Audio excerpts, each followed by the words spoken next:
There is a lot of hype around OLED monitors, but choosing one is not that easy as you have two panel types to choose from, WOLED and QD-OLED, each with its strengths and weaknesses. So I bought a QD-OLED and WOLED tandem monitor, used both for around 10 days in order to see which one is best, so stay tuned if you want to find out. When I was looking for a new monitor, the only WOLED tandem monitor available in Spain was the Gigabyte MO27Q28G model. It can reach 280 Hz at 1440p over DisplayPort and the two HDMI ports, but keep in mind that all connections need display string compression to reach 280 Hz. As for the QD-OLED monitor, I chose the MSI 272QPW X28 that uses a 3rd gen panel. This model can reach 280 Hz at 1440p over DisplayPort and the two HDMI ports. It doesn't need display string compression over the HDMI ports to reach 10-bit 280 Hz at 1440p. DSC is needed only when the DisplayPort 1.4 connection is used, as it doesn't have enough bandwidth. This video will not be a review of the two monitors, so keep that in mind. For my needs, 280 Hz is plenty, as I play a mix of single-player and multiplayer competitive games. So have this in mind when you are choosing your next display, because most single-player games will not be able to reach 280 FPS even on a 5090. Also, 500 Hz or more displays are really expensive. I will start first with VRR flicker. Both panels exhibit this issue, but on my units, the Gigabyte model with its WOLED tandem panel was better. I disable VRR as OLED are fast and screen tearing is less visible when compared to IPS, VA or even TN panels. Moving forward, please keep in mind that this is how I tested both displays. Motion clarity is the same on both panels, both are smooth with no ghosting, so this is not a factor when choosing OLED monitors with different panels. Now, let's talk about OLED Dark Rush. While the WOLED tandem panel is the latest from LG, it is a bit behind the QD-OLED panel, at least when both were set to Gamma 2.2 in SDR mode. As the camera doesn't catch this minor difference, I would say that on the Legom black level test on the WOLED panel I was not able to distinguish box number 1 and 2, while on the QD-OLED display only box 1. On the Gigabyte model, when I set the Gamma to off using the OSD, all boxes are visible, so no more black rush. When it comes to using both panels for web browsing and work, like coding for example, I would say that both are okay, but not as good as an IPS. My eyes adjusted to both, but I would say that I prefer WOLED tandem panels over QD-OLED Gen 3 as the text fringing on the LG panel is shadow-like, while on the QD-OLED panel it has a red tint. QD-OLED Gen 5 panels will not have this issue, so this means that it will have the upper hand over WOLED tandem panels, so have that in mind. LG is rumored to release a RGB stripe panel as well, but I'm not sure when monitors using this new panel will be available. Now let's move to color uniformity. In my opinion, this is where we can see some difference between panels.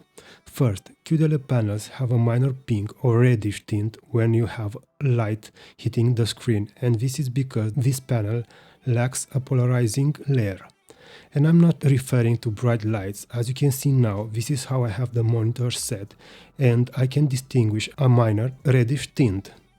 While on the tandem WOLED monitor, this is not visible. I think the QD-OLED starts to shine when you have the light source behind it. Another thing that I want to point out is that in well-lit rooms, the black on a QD-OLED panel looks like the black on a VA or a good IPS panel, while WOLED tandem panels preserve the black much better. The issue is that WOLED tandem panels are not perfect either, as the gray uniformity is a bit worse when opposed to QD-OLEDs.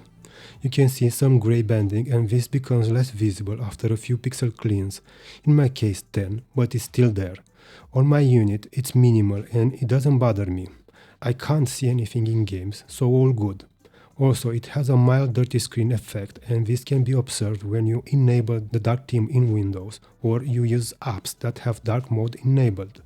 This happens regardless of coating. In complete dark rooms, I would say that QD-OLED panels are a bit better in SDR content, while in normal lit rooms, WOLED Tandem panels has the upper hand. As you can see here, when the displays are turned off, the light source is reddish on the QD-OLED monitor, while on the Tandem WOLED one is normal. This effect is less pronounced on the Gen 5 QD-OLED monitors, but it's still there. When it comes to colors in SDR, I'm pleased to say that you can't tell them apart with the naked eye. WOLED Tandem panels have caught up to QD-OLED in color volume. Keep in mind that there will be minor color variance between models or even between different units of the same model due to panel variance. I would say that all monitors using Tandem WOLED will match QD-OLEDs in colors. One thing to note is that Tandem WOLED on average is brighter than most QD-OLEDs, but there are some QD-OLED monitors that advertise HDR through Black 500. Those will come closer, but not quite match the brightness of the WOLED panels.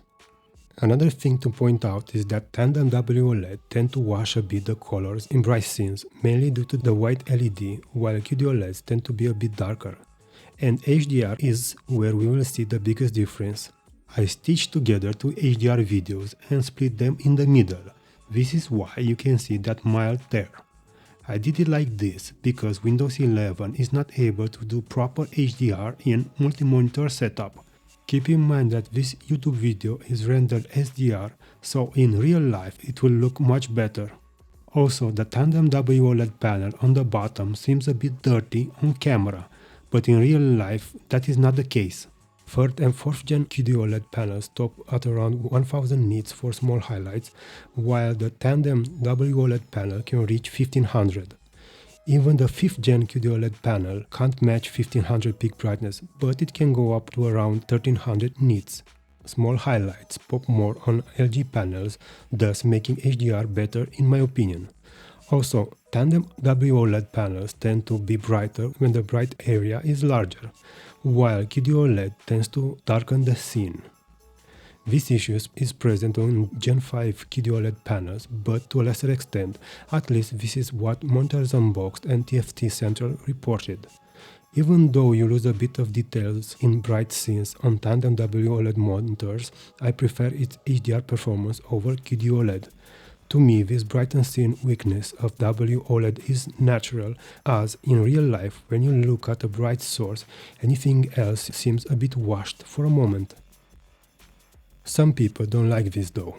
Colors are a bit more vivid on QD-OLED panels in HDR mode in bright scenes, so have that in mind. I could increase the color vibrance on the Gigabyte model to match the colors of the QD-OLED MSI model, and with the naked eye I couldn't tell them apart. I want to mention another thing, but this is more a me issue than a panel issue. For some reason the QD-OLED monitor gave me headaches, and I'm not sure why. This has happened even when playing games, regardless if it was during the day or during the night. I had to stop after a couple of hours, while on the Tandem WOLED panel I didn't have this issue. There are some Reddit threads that show that I'm not the only one, but I don't think this is an issue for most people. Just have in mind that if you develop a migraine while using QD-OLED, you may be in the same boat as me. I'm not sure if QD-OLED Gen 5 would have the same effect on me as Gen 3. A minor thing that I want to highlight is that the QD-OLED coating is easier to scratch as opposed to WOLED panel coating. I would say that if you clean them with care, you'll have no issues with both panels. So, which one I would choose?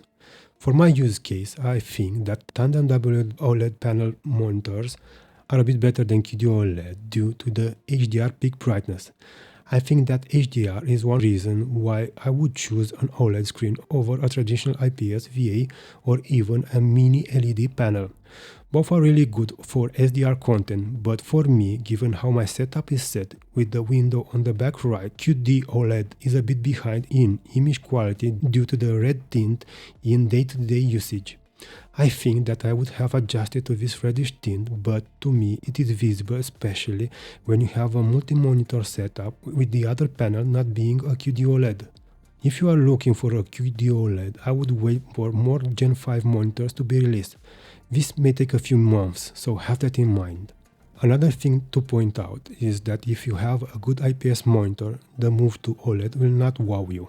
Sure, you will have darker blacks, better motion handling and no ghosting in games, but on WOLED panels some grays will not be perfect, while on QD-OLED you may see a reddish tint and raised blacks when the room is lit. Also, mini LED panels can get brighter and deliver a good HDR experience without the drawback of a potential burn-in down the road. I would say that burn-in is not a major issue on the latest generations of panels, but not enough time has passed to actually know how long these panels can go without suffering minor burn-ins. And that's it for this video. If you liked the video or found it useful, hit the thumbs up button, consider subscribing to the channel and drop a comment below and let me know what is your take on OLED monitors. Take care and hope to see you all in the next one.